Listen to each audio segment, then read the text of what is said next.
Bonjour à tous, bonjour à toutes. Alors, j'allais dire comme chaque année, parce que j'ai l'impression que des Halloween, on en présente tous les ans, voire plus.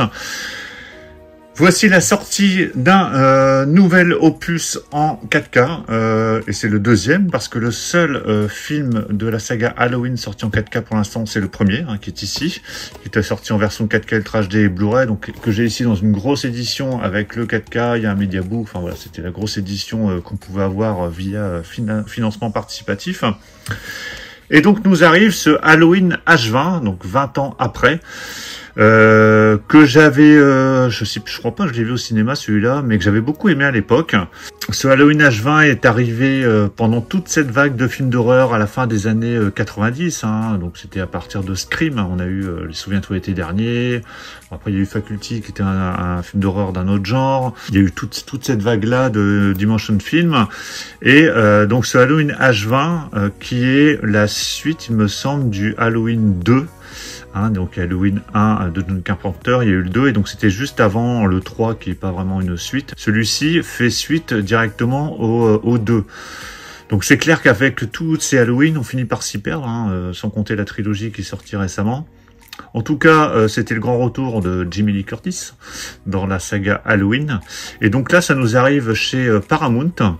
Donc un peu à la grande surprise, parce que c'était sorti aux États-Unis et ça arrive comme ça chez nous, donc celui-ci, dans une édition Steelbook avec un fourreau transparent, il me semble. Donc j'ai pas regardé de présentation, donc ça va être la découverte.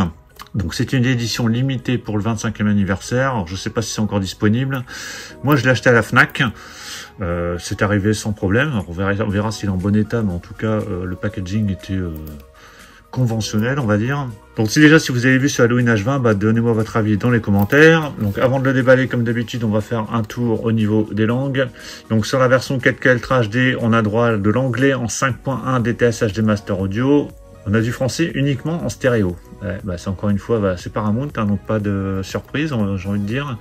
Par contre, on a de l'allemand en 5.1. Voilà, tout va bien. Sachant que oui, j'avais une édition allemande de ce film. Le français n'était pas mieux loti de toute façon. En Blu-ray uniquement.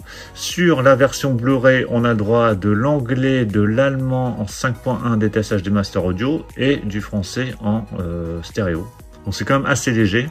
Alors dans ce film, on retrouve notamment Josh Hartnett, qui était la petite star de l'époque, parce qu'on avait vu notamment dans Faculty, dans Pearl Harbor, donc qui avait fait plein mal de films à cette époque-là et qui a arrêté presque du jour au lendemain, parce qu'on le voit plus du tout. Alors au niveau des bonus, on a quoi? On a un making-of, un clip vidéo, une bande-annonce, et c'est tout. Voilà, donc c'est assez léger, et par contre on n'a pas de durée, donc je sais pas combien de temps dure le making-of, et tous les suppléments sont sur le Blu-ray. Allez, je déballe l'édition. Voilà, c'est déballé. Alors, je fais le tour, parce que maintenant je suis parano avec tous ces steelbooks pétés. Alors, il y a un flyer qui se retire avec du scotch. Donc, jusque là, tout va bien. Donc, on a un fourreau. Alors, qu'est-ce que ça donne quand on enlève le fourreau? Donc, voilà ce que ça donne. Alors, en fait, le titre. Voilà, je vous montre le fourreau à part, comme ça on verra après ce que ça donne avec le fourreau. Donc, sur le fourreau, vous avez le titre. Donc, Halloween H20 avec 20 ans après. Et on a ce monticule avec la citrouille. Et donc, quand je remets ça, hop, comme ça vous voyez bien la différence. Voilà, donc il y a le titre qui apparaît en haut et vous avez la citrouille qui est en surbrillance. Et alors qu'ici on la voit derrière avec Michael Myers juste devant. Là, elle est cachée.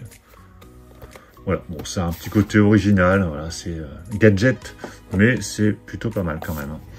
Par contre, il y a un truc qui me chiffonne, mais qui me paraît un peu bizarre. Je sais pas si vous verrez bien. Alors attendez, je vais essayer de trouver l'angle.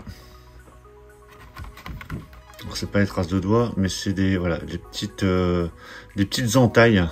Je sais pas si vous voyez bien. On dirait qu'il y a des petites entailles sur le fourreau. Et je me demande si c'est normal. À mon avis, c'est pas normal ce truc. Je me demande si le fourreau n'a pas subi des dégâts. Est-ce que pour ceux qui ont acheté cette édition, vous avez ce problème? Ça m'intéresse de le savoir parce que, bon après, voilà, comme ça, on ne le voit pas forcément, mais c'est vraiment, vous voyez, à la lumière, c'est, voilà, là on le voit bien. Vous voyez les entailles? ça fait des petits coups de cutter, on dirait, tout le long du fourreau en plastique. Donc j'ai l'impression qu'il est abîmé quand même. Hein. C'est vraiment tout toute cette face là on le voit bien. Là vous voyez, là quand je vais doucement, ouais, on voit bien qu'il y a des problèmes quand même de... Alors est-ce qu'au dos c'est pareil? Non, au dos ça va. C'est vraiment sur la face avant. On a l'impression qu'il a été un peu massacré. Alors ce steelbook est de finition mat. Alors il est assez brillant, c'est à cause de la lumière et les couleurs orange-jaune. Mais sinon il est de finition mat, hein, donc rien de particulier. Voilà, donc c'est pas mal. Hein. Donc par contre, une fois le petit fourreau plastique enlevé, il n'y a plus aucune indication, mais de toute façon le petit fourreau va rester. Sur la tranche, vous avez le titre Halloween H20, 20 ans plus tard, avec le petit logo Paramount en haut.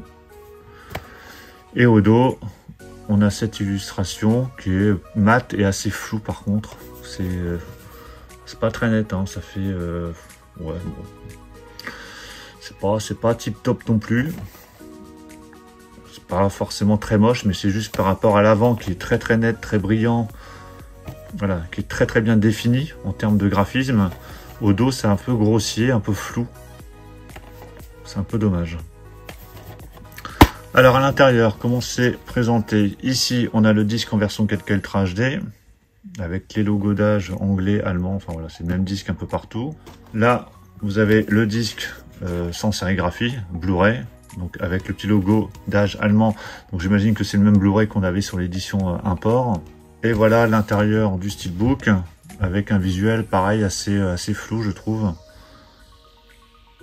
Voilà, on voit Michael Myers. Bon, rien d'exceptionnel. Voilà le steelbook à plat. Donc il y a quand même une sacrée différence entre la face avant et la face arrière. Au niveau définition, on voit que c'est beaucoup plus net, beaucoup plus brillant, beaucoup plus joli, hein, clairement sur la face avant que la face arrière. Et je vous le remets avec le fourreau pour que vous voyez quand même ce que ça donne. Parce que de toute façon, il va rester comme ça avec le fourreau. Heureusement, parce qu'avec le fourreau, ça se voit pas trop, mais quand même un peu. Hein. Regardez, vous voyez. On voit quand même bien, même avec le fourreau, ces coups de... ces petits traits là. Donc vraiment, ceux qui l'ont, regardez. Ce que vous avez remarqué, c'est... vous allez dire, oh là là, tu chipotes, t'es maniaque. Bah ouais, quand même, un peu. Hein. À un moment donné, quand on paye 30-40 balles des steelbooks, ben, on voudrait quand même quelque chose d'impeccable. Donc, dans les commentaires, j'attends votre retour pour ceux qui l'ont acheté. C'est pour me dire si vous avez aussi un fourreau avec des petits coups comme ça, voilà, vraiment apparents. Donc voilà pour la présentation de ce steelbook de Halloween H20. Bah écoutez, dites-moi dans les commentaires ce que vous en pensez. Est-ce que vous l'avez acheté de votre côté? Je crois qu'il sort uniquement dans cette version-là pour l'instant. Donc steelbook fourreau avec le 4K et le Blu-ray. Il n'y a pas d'autres sorties. Ça va sûrement arriver en amarré plus tard. Donc c'est pas plus mal que ça nous sorte directement en version plus ou moins définitive. Parce qu'ils auraient très bien pu sortir la version amarré Blu-ray, puis l'amarré 4K, puis le steelbook Blu-ray, puis le steelbook 4K comme fait souvent Paramount. Là au moins, pour ceux qui achètent directement les versions steelbook 4K, au moins on a l'édition définitive en premier. Par contre, pour ceux qui veulent uniquement un Blu-ray ou un amarré, une édition plus simple, bah, faudra patienter un petit peu. Donc dites-moi ce que vous pensez du film si vous l'avez vu, de cette édition. Pensez à mettre un pouce bleu si vous avez apprécié la présentation et on se retrouve très vite pour plein d'autres présentations. Donc surtout pour ne rien rater, pensez à vous abonner. Je vous dis à tous à très bientôt. Ciao.